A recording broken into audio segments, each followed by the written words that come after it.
통해서 사명에 이끌리는 삶이라는 제목으로 함께 은혜의 말씀을 나누겠습니다. 오늘 이 말씀을 보면서 바울 사도의 그 복음 전도자의 자세, 이런 복음 전도자 바울이 사명에 이끌려가는 삶, 이렇게 하나를 볼 수가 있고요. 또 다른 한 가지는 많은 사역자들 중에 어떻게 바울 사도는 하나님 앞에 이렇게 쓰임 받을 수 있었을까? 곧 주님이 그 중심을 보시고 주님이 써주셨다는 겁니다. 할렐루야. 우리가 아무리 내가 쓰임 받고 싶어도, 열심을 내고 싶어도 주님이 써주셔야지요.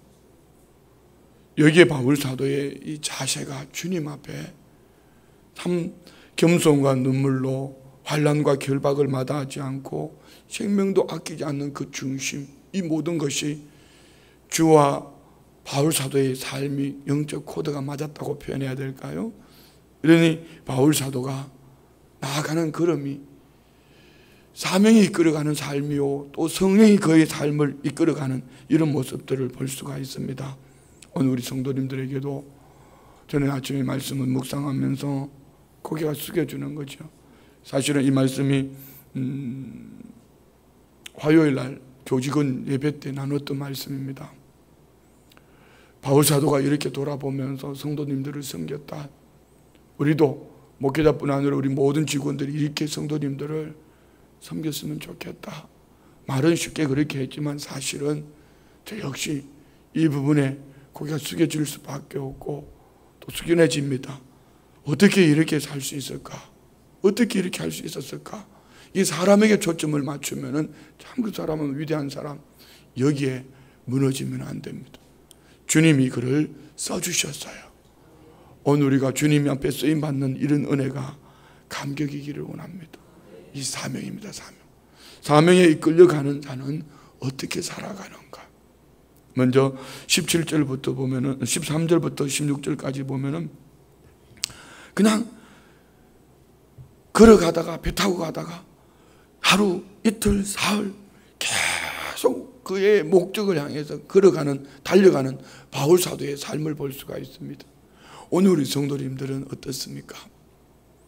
정체에 있습니까? 멈춰 있습니까? 움직이고 있습니까? 복음은 절대로 정체에 있지 않습니다. 움직입니다. 사람을 통해서 움직이는 겁니다.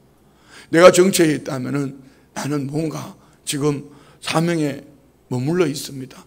그렇지만 복음이 사람을 통하여 움직인다면은, 내가 복음과 함께 움직이고 있다면은 그는 분명히 사명의 길을 가고 있습니다.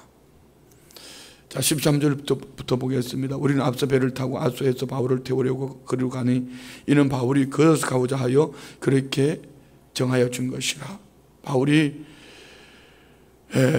32km나 되는 거리를 걸어서 가겠다는 겁니다. 뭐 여러 가지로 생각할 수 있다. 어떤 이들은 배 타고 가는 것이 태풍 때문에 두려워서 그런 말은, 그런 쓸데없는 얘기입니다. 바울 사도는 이 아래에 보면은 그 목숨까지도 24절에 내가 달려갈 길과 주 예수께 받은 사명 곧 하나님의 은혜의 복음을 증언하는 일 마치라면 나의 생명조차도 조금도 생명도 귀한 것으로 여기지 않았던 그 삶이 태풍이 무서워서 그래서 바울 사도는 움직이지 않았을 겁니다. 되게 제 개인적으로 이렇게 적용해 보면 한 무리가 가다가 혼자 가고 싶을 때가 있습니다. 혼자 운전해서 다닐 때가 있습니다. 먼 거리를. 그럴 때는 말씀을 듣거나 묵상을 하거나 어떤 다른 하나님과 깊은 그 긴 시간을 하나님과 깊은 교제를 하고 싶을 때가 있습니다. 그래서 운전해서 목회할 때는 그럴 때가 참 많았습니다. 혼자서 운전을 해가다가 깨달아지는 은혜가 있으면은 차를 세우고 울 때도 있고요. 찬양을 부르며 가다가 찬양 속에서 은혜가 되어서 차를 세워서 기도할 때도 있고요. 그것이 어떤 때는 안에 성애가 끼어서 앞에 보이지 않을 정도로 이럴 때도 있고 그렇습니다. 바울 사도의 삶이 그런 게 아닌가 생각을 해봅니다. 또 다른 한 가지는 배를 타고 가면 배 안에 있는 사람과만 만나지만 32km나 되는 먼 거리를 이제 걸어서 간다면은 걸어서 가는 과정 속에 고구마를 많이 만날 거예요. 가면서 어차피 내 삶은 움직이는 거다. 움직이면서 만나지는 고구마들. 여러분, 우리 얼마나 좋아요. 여기에 참 좋은 직업을 가지신 분들 많아요. 미용실, 또 뭐 어제 그저께는 보니까 두 가정 다 오전에 신방, 오후에 신방도 둘 다 마사지, 얼굴 마사지, 피부 마사지, 뭐 2시간 동안 눕혀놔놓고 뭐 이거는 뭐 찌르는데 또 찌르고 머리부터 발까지 찌르는 거예요. 그냥 고구마를 왕 찌르는 거, 찌르는 거. 뿐만 아니라 우리 또 찾아오는 손님들 많잖아요. 특별히 우리 병원 하시는 우리 장로님들 얼마나 좋아요. 그냥. 이는 자기들이 필요해서 이거 뭐 생명과 연관되어지는 거. 예수 믿고 살래? 그냥 대강 살다 죽을래? 뭐 이렇게 막 얼마나 좋아요. 어쨌든 바울 사도의 중심은 오직 복음입니다. 오늘 우리 안에 이런 은혜가 있기를 원합니다. 다음 주 말고 8월 첫 주는 교회 자랑이 없기로 했습니다. 결정을 내렸습니다. 반반 하다가 보면은 혼란스러울 것 같아요. 어제도 복지관에 보니까 이 얘기하면 또 이상한 소리 나올 것 같은데, 복지관 얘기하다 보니 우리 운전하는 안수 집사님 휴가여서 다른 분을 대체했더니 곧바로 안 좋은 일이 일어나더라. 그래서 그렇게 하지 말고 그냥 한 주를 아예 그냥 차량을 없이 안 온 거예요. 한번 보는 거, 그때 한번 보는 거예요. 차량이 없을 때에 걸어서 오는가, 택시를 타고도 오시는가, 아니면은 나는 교회 없으니까 안 가 하고 안시도 아니면서 안 가. 그래 하지 말고. 어쨌든 바울 사도를 보면은 바울은 걸어서 배 타고 혼자 묵상하며 뭐 여러 가지 볼 수 있습니다. 어쨌든 우리 마음의 중심이 오직 복음으로 인하여 멈추지 않고 계속 진보가 있기를 축복합니다. 14절부터 16절까지 읽습니다. 바울이 아소에서 우리를 만나니 우리가 배에 태우고 미둘레네로 가서 거기서 떠나 이튿날 기오 앞에 오고 또 그 이튿날 사모에 들르고 또 그 다음날 밀레도에 이르니라. 바울이 아시아에서 지체하지 않기 위하여 에베소를 지나 배 타고 가기로 작정하였으 이는 될 수 있는 대로 오순절 안에 예루살렘에 이르러 급히 가미라. 자, 바울 사도의 행보를 보면 어디 가서 계속 이렇게 급하게 다니는 것 같아요. 급하게. 성도님들이 가끔 목회자들을 향해 그런 얘기하죠. 목사님 좀 쉬면서 하세요. 좀 쉬면서 하세요. 목사님 목회는 마라톤입니다. 바울 사도에게 그렇게 얘기했어요. 바울 사도 선생님 좀 쉬면서 하세요. 그러면 바울 사도는 화냈을 거예요. 쳐다보지도 않았을 거예요. 어쨌든 오늘 우리는 바울 사도가 걸어가는 이 삶의 분명한 목적은 복음입니다. 그런데 오늘 그는 예루살렘에 오순절 안에 예루살렘에 가기 위해서 왜 그랬을까요? 오순절날 많은 사람들이 예루살렘에 모일 때 많은 사람들이 모이는 가운데 그가 복음을 전하기 위한 목적이었다. 그럼 우리는 사람이 모여도 복음을 전하는 목적, 홀로 걸어가도 복음을 전하는 목적, 주님과 동행하는 사명에 이끌려가는 바울 사도의 삶을 보면서 우리 자신도 이런 은혜가 있기를 원합니다. 할렐루야, 할렐루야. 자, 바울이 그런데 17절부터 보면은 바울 사도의 이 교회를 향한 바울 사도의 중심을 볼 수가 있습니다. 3년 동안 에베소 교회에 복음을 전하고 여기 일꾼들을 세우고 그 일꾼들에게 교회를 맡기면서 지난날의 그의 삶, 3년 동안 에베소에서 함께 했던 그의 삶, 목회적인 삶, 그리고 이후에 그 앞에 이루어질 일들을 바라보면서 그는 어떻게 살아가는가. 오늘 우리도 모두 마찬가지예요. 주의 핏값으로 산 교회를 나는 얼마나 사랑하는가. 주의 핏값으로 산 교회를 나는 얼마나 사랑하는가. 이 교회 건물 말하는 거 아닙니다. 그 성도 말입니다. 이들을 얼마나 사랑하는가. 그리고 이들로 말미암아서 나는 어떻게 살아왔는가. 그리고 앞으로 이들에게 이루어질 일들을 나는 어떤 자세로 살아야 될 것인가. 오늘 두 가지를 보는 거지요. 한번 17절부터 보겠습니다. 바울이 밀레도에서 사람을 에베소로 보내어 교회 장로들을 청하니. 자, 여기 바울이 에베소로 가지 않는 이유는 예루살렘에 가는 오순절 전에 가야 되기 때문에. 그런데 가는 길에 지체하면 안 되니까. 그렇지만 그는 이제 마지막 고별, 이 에베소 교회 성도들을 언제 이제 다시는 못 만날 수도 있습니다. 그렇지만 이 에베소에 있는 장로들을 요청합니다. 밀레도에서 요청해서 그의 추억을, 지난날의 삶을 돌아보면서 앞으로의 비전을 이렇게 말하는 거죠. 18절, 오매 그들에게 말하되 아시아에 들어온 첫날부터 지금까지 내가 항상 여러분 가운데 어떻게 행하였는지를 여러분도 아는 바니. 자, 우리 자신 있게 이렇게 말할 수 있습니까? 자신 있게 옆에 교우에게 나 우리 교회 나오고 난부터 내가 어떻게 신앙생활을 했는지 성도님도 알잖아. 이렇게 말할 수 있습니까? 저는 이 말이 참 부끄러웠습니다. 저를 다 안다면은 참 창피한 거예요. 여기 서 있기가 부끄러운 거지요. 근데 바울 사도는 어떻게 자신 있게 이렇게 에베소 교회 성도들에게 이렇게 말할 수 있었을까? 우리 자신을 한번 돌아봤으면 좋겠어요. 옆에 분에게 한번 물어봐요. 나 어떻게 살았는지 알아? 한번 물어봐요. 물어보라니까요. 그런데 바울 사도는 19절에 이렇게 말합니다. 자, 19절 다 같이 큰 목소리로 시작. 곧 모든 겸손과 눈물이며 유대인의 간교로 말미암아 당한 시험을 참고 주를 섬긴 것과 하나님을 감동시키는 진리가 결론이 되어진 하나님의 사람들의 삶이에요. 그는 많은 시험, 실험, 환난, 역경이 있지만 변하지 않는 믿음, 어떻게 해요? 겸손과 눈물, 겸손과 눈물이었대. 오늘 예수님을 믿으면서 쉽게 쉬운 길 가겠다. 그 사람은 은혜를 모르는 사람입니다. 뭐 그럴 수도 있습니다. 되게 초신자 때는 그냥 예수를 믿을 때, 지금 우리 김양 성도님 같을 때는, 이럴 때는 그냥 신앙생활이 많이 행복한 것밖에 없어요. 갈수록 그냥 꿀송이요, 꿀송이. 예배가 좋고, 말씀이 좋고, 교회가 좋고, 목사가 좋고, 성도님들이 좋고, 마냥 꿀송입니다. 그런데 한 1년쯤 지나다가 보면은 서서히 보여지기 시작하는데, 환경, 사람 형편보다 더 무서운 것은요, 내가 하나님 앞에 온전한 모습으로 살지 못하고 있구나 돌아보면서, 설교도 마찬가지예요. 마치 이런 거예요. 어린 아이가 소풍 갈 때 소풍 가기 전에는 막 그냥 막 좋잖아요. 그냥 잠도 못 잡니다. 그러다가 소풍을 가는 날에 막 행복해서 그냥 룰루랄라라 갑니다. 근데 가다가 못 걷겠어, 업어줘, 힘들어, 업어줘, 막 이렇게 하잖아요. 이게 신앙생활과 거의 비슷합니다. 오늘 우리 성도님들의 삶에 눈물이 있기를 원합니다. 어떤 눈물요? 사명으로 말미암은 눈물입니다. 겸손하셔야 돼요.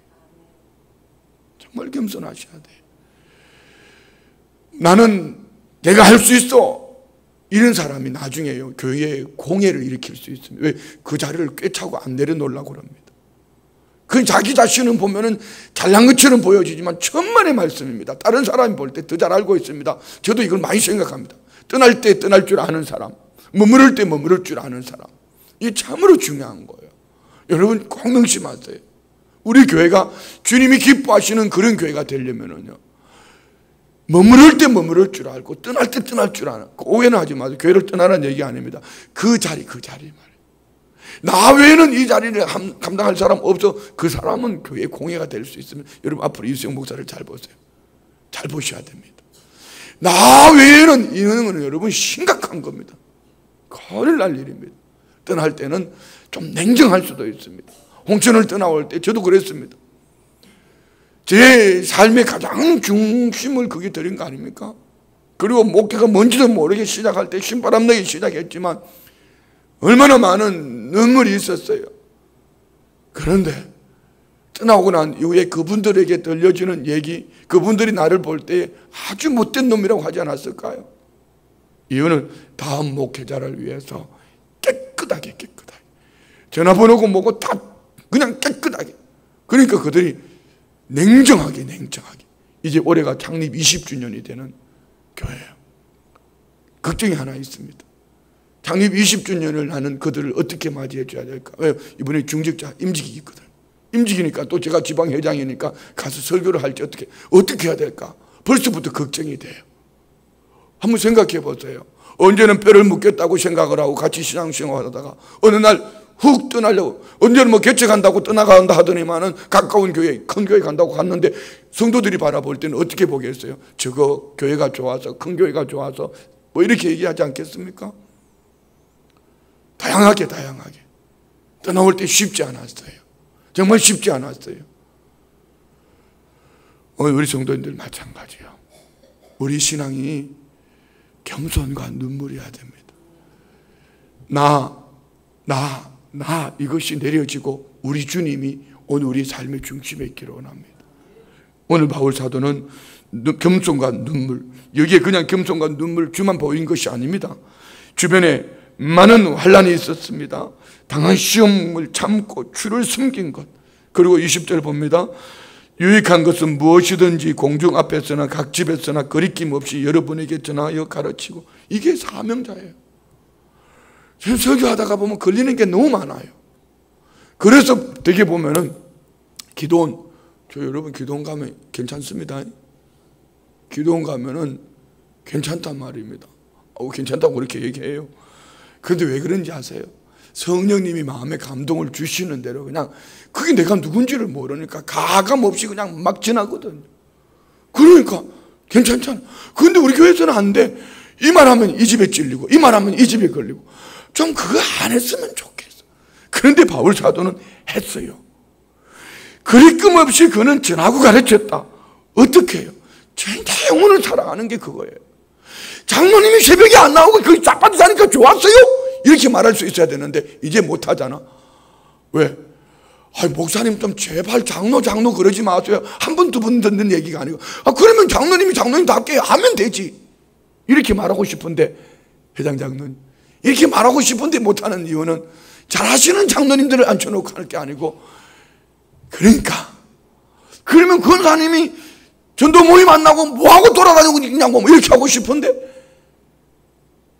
나온 권사님들을 앉혀놓고 하면 안 나온 권사님들을 앉혀놓고 하는데 안 나온 권사님들을 찾아갈 수가 없으니까 말이 좀 이상하게 하는데 어쨌든 우리 복음 앞에 거리낌 없이 받을 수 있는 이런 자세가 되어 있는 것이 참 중요한 거예요. 한번 늘 말씀드린 거 있잖아요.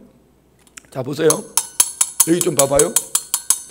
오늘 우리 성도님들이 삶이 누군가가 여러분을 바라볼 때 복음을 전하기 위해서 사는데 이 유리그릇 같다면 그는 참 불행한 사람입니다. 그러니까 목회자가 뭔가 얘기를 하고 싶어도 깨질 것 같아요. 깨질 것 같아. 그러니까 말을 못하는 거예요. 말을 못하는 거예요. 그는 참 불행한 사람입니다. 그런데 스펀지 같은 사람이 있잖아요. 목사님 나 막 집어 던지세요. 괜찮아요. 스펀지가 집어 던져 깨지는 거 봤어요? 스펀지는 깨지지 않습니다. 그는 참으로 유익한 하나님의 양식을 공급받을 수 있어요. 찔릴 수도 있어요. 아플 수도 있어요. 참 힘들 수도 있어요. 아파요. 힘들어요. 아파요. 그렇지만 그것이 내 영혼을 새롭게 하는 내 영혼의 불순물을 제거하는 은혜와 복의 통로가 될 수 있다면 그는 참 복 있는 사람입니다. 그렇지 않아요? 그런데 매일 만날 때 아이고 잘합니다. 아이고 잘하셨어요. 이렇게 이제 그런 얘기 하지 말고 저만 만나면 목사님 나 찔러줄 거 없어? 다 같이 시작. 그렇게 좀 얘기해봐. 그러면 제가 아낌없이 찔러드릴 수 있습니다. 그런데 공중 앞에서는 할 수 있으면 피해야겠다. 왜? 사람은 다 같지 않더라요. 중직자라고 다 같은 것이 아니더라. 이렇게 새벽에 나와서 그냥 겸손으로 눈물로 아멘 하는 분들이 있는가 하면은 사사건건 이것이 옳다고 주장하면서 이렇게 부딪히려고 하는 사람도 있어요. 우리 교회 말고 우리 교회에 있다 그러면 또 따질 거니까. 어떻든 여기 중요한 것은 바울 사도는 공중 앞에서나 각 집에서나 사람들에게 거리낌 없이 전하고 가르쳤다. 바울 사도의 참 대단한 삶이지만 오늘 우리 성도님들 우리 모두도 이랬으면 좋겠습니다. 그래야지 살고 번성하고 더 좋은 주님 나라의 영광을 위해 달려갈 수가 있습니다. 그리고 21절에요. 유대인과 헬라인들에게 하나님께 대한 회개와 우리 주 예수께 대한 믿음을 회개와 믿음 우리 안에 있기를 원합니다. 회개는요 날마다 회개해야 됩니다. 날마다. 어제는 옥하는 목사님 벌써 돌아가신 지 그분이 한 10몇 년 전에 설교하셨던 내용이 지금 현실로 그대로 나타나고 그러면 전 제 마음에 어떻게 그분은 앞으로 10몇 년 후에 되어질 것을 이렇게 생각하셨을까? 말씀 안에 있는 거예요. 말씀. 제가 최근에 말씀 나눴던 거 말세의 마지막 때에 극도의 이기주의 극도의 이기로 그것을 그분은 이미 은퇴를 앞두고 그 교회를 향하여서 성도님들에게 앞으로 여러분 이런 시대가 올 때에 여러분 이기적인 신앙생활 하면 안 됩니다. 그분을 보면서 내가 회개가 되어지는 거죠. 우리 모두 마찬가지. 여기에 믿음. 우리 믿음으로 할렐루야, 믿음으로 나아갈 수 있기를 축복합니다. 자, 그리고 22절부터 24절까지 보라, 이제 나는 성령에 매여 예루살렘으로 가는데 거기서 무슨 일을 당할는지 알지 못하노라. 오직 성령이 각 성에서 내게 증언하여 결박과 환난이 나를 기다린다 하시나 내가 달려갈 것과 주 예수께 받은 사명 곧 하나님의 은혜의 복음을 증언한 일을 마치라면은 나의 생명도 조금 더 귀한 것을. 자, 바울 사도가 바로 이게 위대한 겁니다.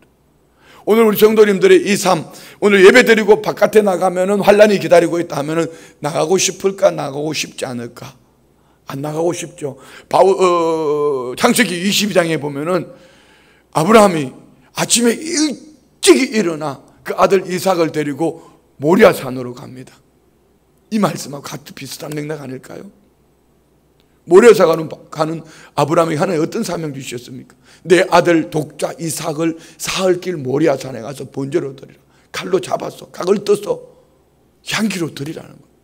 그렇지만 하나님의 이 사명의 음성 앞에 아침에 일찍, 그것도 늦게가 아니고 어쩔 수 없어 마지못해서가 아니고 아침에 일찍 사명이 이끌려가는 거예요. 바울 사도가 이렇게 할 수 있었던 건 뭐죠? 성령이 이미 먼저 알려줬습니다. 예루살렘에 올라가면 환난이 기다리고 있다. 그런데 바울 사도는 그 예루살렘에 올라가는 것을 기쁘게 갑니다. 여기에는 두 가지를 볼 수 있습니다. 한 가지는 그것이 사명이기 때문에 나 목숨도 조금 더 귀하게 여기지 않는다. 다른 한 가지는 성령이 그렇게 말씀하시고 성령이 이끌어 가실 때는 분명히 성령님이 나를 통해서 하실 일이 있다는 겁니다. 그래서 우리는 어떤 일 때문에 두려워하지 말고 어떤 그 환경 때문에 두려워하지 말고 내가 성령의 사람인가 아닌가를 생각하셔야 돼요. 성령으로 충만합시다. 옆에 보고 성령으로 충만합시다. 여러분, 성령의 충만함을 입은 성령의 사람은 어떤 시험실은 환난 역경을 두려워하지 않는 이유, 성령이 시험실은 환난 역경의 때를 따라 도와주실 것을 믿습니다. 사명에 이끌려 가는 거예요. 아멘, 아멘, 아멘. 할렐루야. 어제는 제가 또 고짓을 하나 받았습니다. 우리 성도님들, 이거 참 내가 고민을 많이 하다가 그래, 이판사판이다 고짓을 하나 받았어요. 제가 지금까지 목회를 해오면서 이렇게 올해는 선교를 이렇게 해야지, 아니면 뭐 구제를 이렇게 해야지, 이렇게 계획을 세울 때도 있었지만 그보다도 성령이 이렇게 선교사님을 보내주셨고 어떤 일을 주셨고, 그런데 지나고 돌아서서 보면은 25년 한 25년 되나요? 지나온 돌이켜 보면은 한 번도 잘못했다 싶었을 때가 없습니다. 그런 동안에 많은 힘든 일도 참 많았습니다. 그렇지만 하나님이 누군가를 보내주시거나 어떤 고지서를 보내주실 때는 하나님이 정확하게 하셨어요. 최근에 제가 우리 성도님들에게, 우리 교직원들에게 계속 강조했던 것이 있습니다. 그게 뭐죠? 잘 모르실 거니까. 날씨가 어제는 밀양이 40점 몇 도, 40도가 넘어갔다 했습니다. 너무 날씨가 무더워요. 자, 우리는 이렇게 시원한 에어컨도 있고 집에 가면 선풍기라도 있지만 혼자 계시는 분들, 어르신들, 병약해서 이분들은 어떡하냐고. 어제 우리 전도팀이 후평 3동 동사무소 앞에 전도를 하고 있는데 거기 직원이 한 분이 내려오셔서 우리 교회에 고지서를 하나 보냈어요. 한번 볼게요.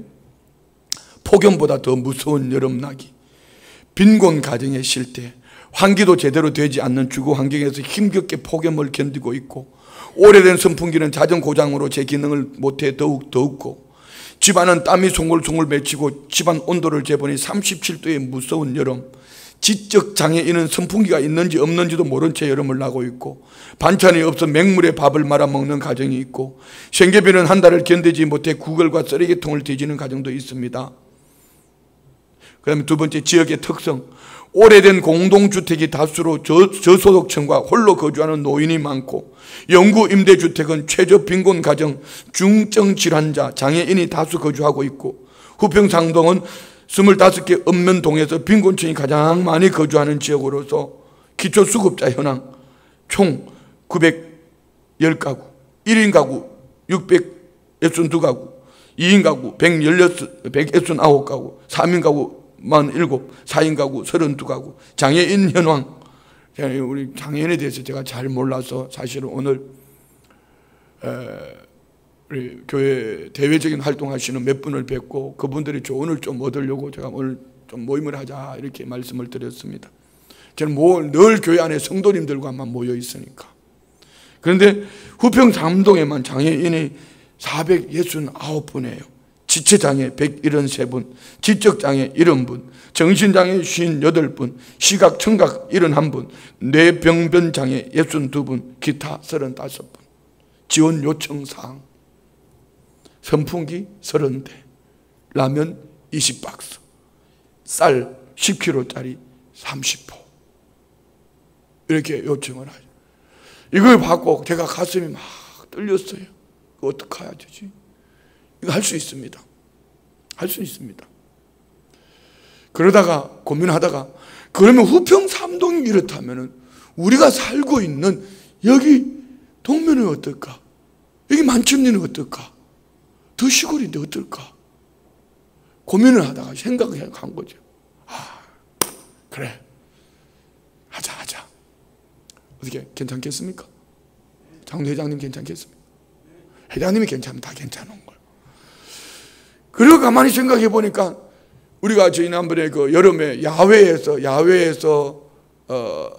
음악회를 하면서 복음을 전하려고 했을 때 우리 성도님들이 그때 비가 오는 바람에 여러분들이 헌신하신 분들이 헌신한 그 물질이 있습니다. 그래서 가을날에, 좋은 가을날에 이걸 해야겠다 하고 지금 기다리고 있는데, 아이고 그거는 그때 갈 일이고, 그것도 목적이 참 중요하지만 이거 지금 당장 오늘 해가지고 바로 오늘 사서 오늘 전달해 주지만 여름철 지나갑니다. 오늘 어떤 분이 그 더위 때문에 아니 먹을 양식 때문에 오늘, 그러면은 여러분 이건 주님이 우리에게 보내주신 고지서 아닌가요? 그렇잖아요. 어떻게 해도 괜찮겠습니까? 그것만 가지고는 부족해. 저는 한 5개 동의는 했으면 좋겠어요. 그래서 우리 성도님들이 마음에 감동 오시는 분은 너무 무리하지는 마시고, 선풍기 한 대, 뭐 5만 원, 그래 눈 감지 말고 잘 좀 떠봐. 설교할 때 눈 감아도 괜찮아. 이런 거 얘기할 때 눈 떠야지. 그래야지 내가 시험에 안 들지. 그리고 라면 한 박스 얼마 한지는 모르지만 뭐 라면 뭐 이렇게. 그런데 성도님들이 개별적으로 사가지고 오면 복잡하니까 한꺼번에 그냥 선풍기 150대, 라면 100박스, 쌀 150포 이렇게 해가지고 한 5개 동에 좀 나눠주면 어떨까요? 회장장님이 어떻게? 회장장님이 좋다면 다 좋은 거예요. 어쨌든 뭐 성도님들이 안 하시면은 안 하셔도 할 수는 있습니다. 카드가 있으니까. 어쨌든 뭐 저는 할 겁니다. 그러니까 성도님들이 마음에 감동 오시는 대로 이거는 제가 먼저 실행을 하고, 먼저 오늘 당장 하고, 그 다음에 우리 성도님들의 헌신과 또 지난번 우리 야외 음악회로 했던 그걸 같이 합쳐서 이렇게 할 수 있도록 하겠습니다. 괜찮겠죠? 목사님 며칠 전에 진중침례식 한다고 털을 드니면 또 그건 나는 모르겠어요. 저도 모르겠어요. 주님이 보내주신 고지서라고 생각하고 여기서 멈추면 안 되는데, 자 어떻든 자 우리 한번 봅시다. 또 그리고 자 25절부터 읽겠습니다. 시작. 보라 내가 여러분 중에 왕래하며 하나님의 나라를 전파하였으나 이제는 여러분이 다 내 얼굴을 다시 못 볼 줄을 아노라. 다시 보지 못할 줄 알아. 고별 설교입니다. 다시는 못 본다. 그런 바울 사도는 이 에베소 교회를 향하여서 얼마나 간절했겠냐 말입니다. 다시 못 본다. 그러면서 그냥 쭉 읽어 내려갈게요. 이러면서 바울 사도는 이제 초신자는 마찬가지 3년 동안 바울 사도 가르쳤다고 해서 3년 동안 장로로 세웠는데, 3년 동안 가르치고 장로로 세웠는데, 여러분 이게 이 장로님이 무슨 신학 공부를 했습니까? 아니면 뭐 3년 동안 그런데 그분들이 교회를 맡기로 하는 바울 사도의 마음이 어떻겠냐 말이에요. 자 봅시다. 26절부터. 그러므로 오늘 여러분에게 증언하거니와 모든 사람의 피에 대해 내가 깨끗하니 이는 내가 끓이지 아니하고 하나님의 뜻을 다 여러분에게 전하. 참 바울 사도 멋있는 거야. 나 여러분이 끓이지 않았고 끓이김 없이 다 전했다. 너무 멋있잖아요. 우리 모두도 주님 앞에 갈 때 나 엑기스, 내 인생을 엑기스로 쥐어짜서 다 쏟아부었다. 아멘 좀 하소서. 이런 은혜가 있기를 원합니다. 그리고 28절, 여러분은 자기를 위하여 또는 온양떼를 위하여 삼가라. 성령이 그들 가운데 여러분을 감독자로 삼고 하나님이 자기 피로 사신 교회를 보살피게 하셨느니라. 이게 중요한 거예요. 오늘 저와 우리에게 하나님이 맡겨주신 직분은 하나님이 자기 피로 사신 교회, 자기 피로 산 성도들을 맡겨주신 거예요. 구역장이 그래서 참으로 귀하고, 교사들이 참으로 귀하고, 집사의 직분이, 권사의 직분이, 안수집사의 직분이, 집사가 집사는 게 직분이 아니고 섬기는 거예요. 섬기는 거예요. 권사님, 안수집사님, 장로님 이 직분이 참으로 귀한 것은 자기 피로 산, 하나님이 자기 피로 산 교회를 보살피도록 이 직분을 만들어 놓은 것이지 교회에 자기 목소리 내라고 만들어 놓은 직분이 아니라는 거예요. 아멘이죠.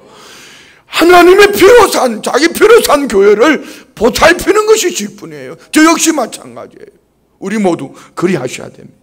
그런데 바울 사도의 근심이 있습니다. 바울이 떠난 이후에 교회 안에 이단, 자 봅시다. 29절, 내가 떠난 후에 사나운 이리가 여러분에게 들어와서 그 양떼를 아끼지 아니하고 또한 여러분 중에서 제자들을 끌어 자기를 따르게 하려고 어거러지 말을 하는 사람들이 일어날 줄을 내가 두 종류, 하나는 이단이 들어와 가지고 교회를 무너뜨려, 하나는 그 교회 안에 자기 사람을 만들어. 여러분 이건 나쁜 거예요. 자기 사람을 만들면 안 돼요. 바울 사도가 이후에 보면 이렇게 말합니다. 31절 보세요. 그러므로 여러분이 일깨어 내가 3년이나 밤낮 쉬지 않고 눈물로 각 사람을 훈계하던 것을 기억하라. 여기까지 인간적인 감정을 얘기했다가, 그런데 바울 사도는 근심하지 않는 이유 32절에 있습니다. 같이 시작.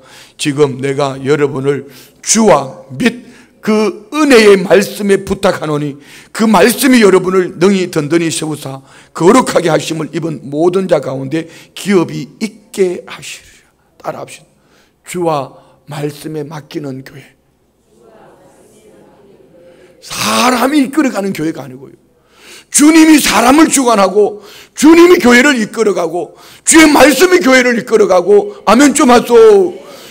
주와 그 말씀이, 은혜의 말씀이 이끌어가는 그런 교회가 돼야 됩니다. 사람이 영향력 있는 교회가 되면 안 됩니다. 어떤 특정인이 저 역시 마찬가지예요. 제가 어느 날 사라지더라도 우리 교회는 더 부흥하는 교회가 돼야 돼요. 아멘 크게 하시오. 어떤 특정인이 사라져도 그 교회는 더 부흥하는 그런 교회가 돼야 되는데, 사람 때문에 움직이는 교회라면 그 교회는요 사람이 만들어가는 교회. 우리 교회는 주와 은혜의 말씀이 이끌어가는 그런 교회가 되기를 원합니다. 할렐루야. 물론 사람 헤어짐에 아플 수도 있고 힘들 수도 있습니다.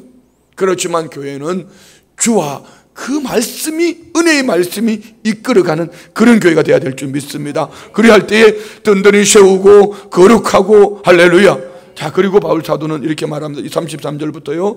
내가 아무의 은이나 금이나 의복을 탐하지 아니하였고. 자, 여러분, 교회 안에 교회를 통하여서 비즈니스 하려고 하면 안 돼요. 참 안타까웠던 그런 거 있습니다.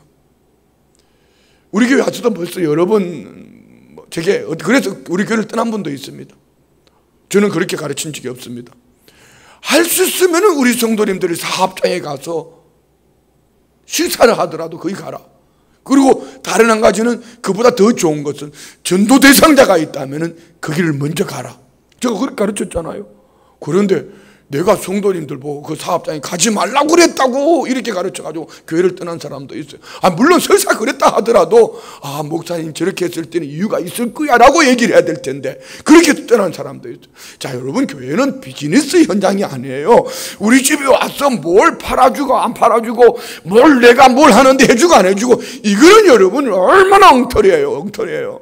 명심하세요. 여러분, 사업하시는 분들 여러분 명심하셔야 돼요. 아멘 좀 크게 하소. 우리 사업해봤자 뭐 다 그렇지만은, 우리 식당에 순이네 집에는 가고 우리 집에는 안 오고, 철이네 집에는 가고 우리 집에는 안 오고, 그렇게 하지 말고. 교회는 비즈니스 하는 것이 아니고 교회는 믿음으로 주의 핏값으로 산 교회를 세워가는 거. 그 바울 사도는 말하잖아요. 나는 은이나 금이나 의복을 탐하지 아니하였고. 탐하지 맙시다. 그냥 우리는 주를 섬기는 거예요. 섬기는 거. 아멘. 그리고 보세요. 34절. 여러분이 아는 바와 같이 이 손으로 나와 내 동행들이 쓰는 것을 충당하여 범사에 여러분에게 모본을 보여준 바와 같이 참 바울 사도는 수고하며 헌신하며 자기 자신이 본을 보였다. 본을 보였다. 이는 사람 앞에 꼭 보여주기 위함이 아니라 주님 앞에, 주님 앞에. 제가 우리 교회에서도 저는 제 나름대로 헌신을 많이 하려고 노력을 합니다. 특별히 헌금을 하더라도 특별히 헌금하면은 그래도 내가 5손가락 안에는 들어가야 되지 않겠어? 내가 이만큼 해야지 우리 성도님들에게 그런 마음을 합니다. 그러나 그보다 더 외부에 나갔을 때, 다른 교회 갔을 때, 내가 모르는 기도원에 갔을 때 더 열심히 합니다. 이유는 내가 여기 심어야지 우리 성도님들이 하나님의 복을 받을 수 있어. 여러분 제가 부흥회 가서 아마 한 3분의 2는 3분의 2 정도는 3분의 2 교회는 거의 다시 뭐 받으면은 어쩔 수 없이 또 사모님 주머니를 넣어드린다든지 아니면은 그 교회에 헌금을 하고 오고 대부분 그렇게 하고. 이유는 우리 교회에 막 주는 것만 해도 충분해요. 그래요. 하나님이 때를 따라 채워주십니다. 그리 하셔야 합니다. 하나님이 도와주셔야 되지 사람 앞에 구걸해서 사람 앞에 손을 내밀어서 여러분 이거는 잠깐은 유익할 수 있지만 멀리 갈 수가 없어요. 하나님이 도와주셔야 돼요. 하나님이 도와주셔야 돼요. 할렐루야. 자, 그리고 이게 참 중요한 거 봅시다. 35절 중반 또 주 예수께서 친히 말씀하신 바 다 같이 큰 목소리로 시작. 다시 한번 다 같이 시작. 자, 그러면 여러분 묻습니다. 우리 성도님들은 주는 게 좋아요? 받는 게 좋아요? 솔직하게 말 좀 해보소. 주는 게 좋아요? 받는 게 좋아요? 진짜 주는 게 좋아요? 갈 때 다 주머니 좀 털어놓고 가요? 안 가져오셨구나 새벽에. 이렇게 한번 살아보면 참 행복합니다. 이렇게 주는 재미로 사는 성도의 삶을 보면 항상 풍성해요. 얘기만 하고 마칠게요. 이제 성지순례 9월 첫 주에 우리 교회가 처음으로 이제 성지순례를 갑니다. 성지순례 가면 갈릴리 바다, 사해 바다를 갈 겁니다. 헬몬산에서 내려오는 이 물줄기에 물을 받는 갈릴리 바다, 물을 받아서 물을 내려보내는데 그는 참 푸르고 주변이 맑고 바다가 맑고 어족이 풍성하고 주변에 나물 식물들이 살고 막 열매가 맺혀져 그렇습니다. 사해 바다. 그는 내려오는 물만 받아가지고 내려보낼 데가 없어요. 지하 410m, 해저 410m. 내려보낼 데가 없어요. 죽은 바다라고 합니다. 거기는 소금물. 사람이 그냥 들어 누워서 신문 봅니다. 물에 둥둥 뜹니다. 가만히 앉아 있어도. 이거 눈에 들어가면 눈 따갑습니다. 입에 들어가면 씁니다. 쓰디 쓰는 인생이 될 수 있습니다. 어떻게? 받기만 하고 줄 줄 모르는. 그는 주님 앞에 가면 그럴 수 있습니다. 그렇지만 갈릴리 바다는 끊임없이 받음과 동시에 푸내는 거예요. 받음과 동시에. 지금 우리 교회를 중심으로 한 교단 안에 여러 가지 많은 일들, 지난주에도 이번 주에도 그랬지만 다음 주에도 또 총회 임원들과 모임이 있습니다. 우리 교회의 한 부분의 롤 모델을 삼으려고 합니다. 이번에 진중 침례식 한 것, 우리 교단뿐 아니라 한국 교회에 벌써 며칠 전에 합참의장을 비롯한 다양한 분들이 모인 가운데에서 우리 교회 이 부분에 대해서 보고가 되어졌고 또 많은 목회자들이 이 부분에 대해서 벌써 뉴스를 통해서도 나왔지만은 많은 분들이 얘기합니다. 시골 교회가 쉽지 않습니다. 우리 성도님들은 쥐어짠 겁니다. 그렇지만 이것이 후일에 오늘 우리 교회를 향한 여러분과 또 여러분 가정 잔손들을 향한 하나님의 축복이 되기를 원합니다. 왜요? 성경에 주님 말씀하셨지 않습니까? 주는 것이 받는 것보다 받는 것도 복이 있는 겁니다. 여러분 오해하지 마세요. 그건 주는 것보다 받는 것보다 주는 것이 더 복이 있다는 것이죠. 받는 것보다 주는 것이 더 복이 있다는 겁니다. 받는 것도 분명히 복이 있는 겁니다. 받는 것도 복이 있는 거예요. 누가 섬겨줄 때 감사함으로 받아서. 그렇지만 더 중요한 것은 주는 겁니다. 우리 교회는 끊임없이 나눠주는 교회가 되기를 원합니다. 할렐루야. 하나님이 복 있다고 말씀하셨거든. 하나님이 복 있다고 말씀하시면 이게 복 있는 삶이에요. 자, 마태복음 5장은요, 산상수훈은 불신자들에게 주는 말씀이 아닙니다. 믿음의 사람들에게 주님이 주신 말씀이에요. 복 있는 사람, 복 있는 사람. 오늘 우리 안에 사명이 이끌어가는 삶이 되기를 축복합니다. 오늘 무거운 얘기 들려질 수도 있습니다. 오늘 우리 모든 성도의 삶 속에 이 말씀이 다시 한번 묵상이 되어져 개인에게 귀로만 듣지 말고 마음으로 삶으로 살아낼 수 있는 말씀이 되어지기를 원합니다. 그리하면 분명히 우리 성도님들의 삶에 갈릴리 바다처럼 푸르고 주님이 기뻐하시는 열매 맺는 그런 삶이 되어질 줄 믿습니다. 기도하겠습니다. 좋으신 예수님 감사합니다. 주님의 은혜가 아니면 안 되는 하나님의 사람, 주의 성령으로 이끌림 받는 사명으로 이끌리는 사람, 오늘 우리 순복음 춘천교회 우리 모든 성도님들 이기를 원합니다. 특별히 우리 중직자들, 우리 직분자들, 우리 모든 성도님들 사명에 끌려가 주님 앞에 섰을 때 칭찬 듣고 상 얻는 모든 성도님들 되게 하여 주옵소서. 믿음으로 예물 드립니다. 1,000번 예물 드립니다. 상조원금 드립니다. 11조 예물 드립니다. 각종 감사 예물 드립니다. 범사에 감사합니다. 자녀를 향한 소원 예물 올려드리며 새벽 성전에 하나님 앞에 나올 수 있게 해주신 것 감사함으로 예물 드립니다. 치유의 강선을 발해주시고 깨끗이 치료될 것을 믿음으로 예물 올려드립니다. 선풍기 예물 드립니다. 믿음으로 올려드린 예물 기도 제목 마음의 소원들 연락해 주시고 드려진 예물의 30배 60배 100배 충만한 은혜가 내 은민 손과 행하는 일들 속에 일매의 결실로만 나타나게 하시고 주님 앞에 섰을 때 칭찬 듣고 상 얻는 모든 삶이 될 수 있도록 성령님 역사하여 주옵소서. 예수님의 이름으로 축복하며 기도드리옵나이다. 아멘. 할렐루야.